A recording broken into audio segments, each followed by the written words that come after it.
এরপরে প্রশ্ন করা হয়েছে, পরিবারের সদস্য বেশি হলে পূর্ণ গোশত নিজেরা খেয়ে ফেলতে পারবে কিনা।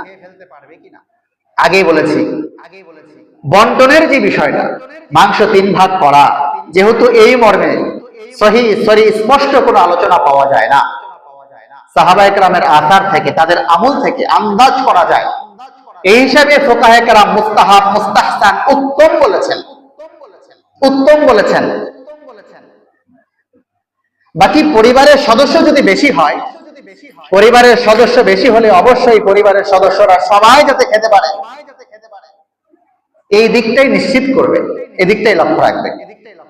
এখন 6-7 জন সন্তান,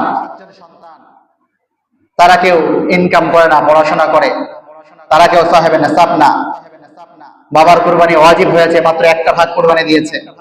এখন এখান থেকে যদি কিছু অংশ আবার বাইরে চলে যায়, সেই ক্ষেত্রে পরিবারের লোকজনই তারা কুরবানির মাংস ওইভাবে খেতে পারলো না। সেই ক্ষেত্রে যদি মনে করে আমার পরিবারের সম্পূর্ণটাই প্রয়োজন, তাহলে সেই ক্ষেত্রে সম্পূর্ণটাই নিজের পরিবারে নিয়ে আসতে পারবে। তবে তবে আমি খাবো, আমার প্রতিবেশী, আমার পাশের বাড়ি, আমার সামনের বাড়ি, যে ব্যক্তি যার সামর্থ্য নেই, যে কুরবানি করতে পারলো না, আমার বাসায় কুরবানির মাংসের ঘ্রাণ থাকবে, রান্না হবে, আমার বাচ্চারা খাবে, আর আমার প্রতিবেশীর বাচ্চারা না খেয়ে থাকবে।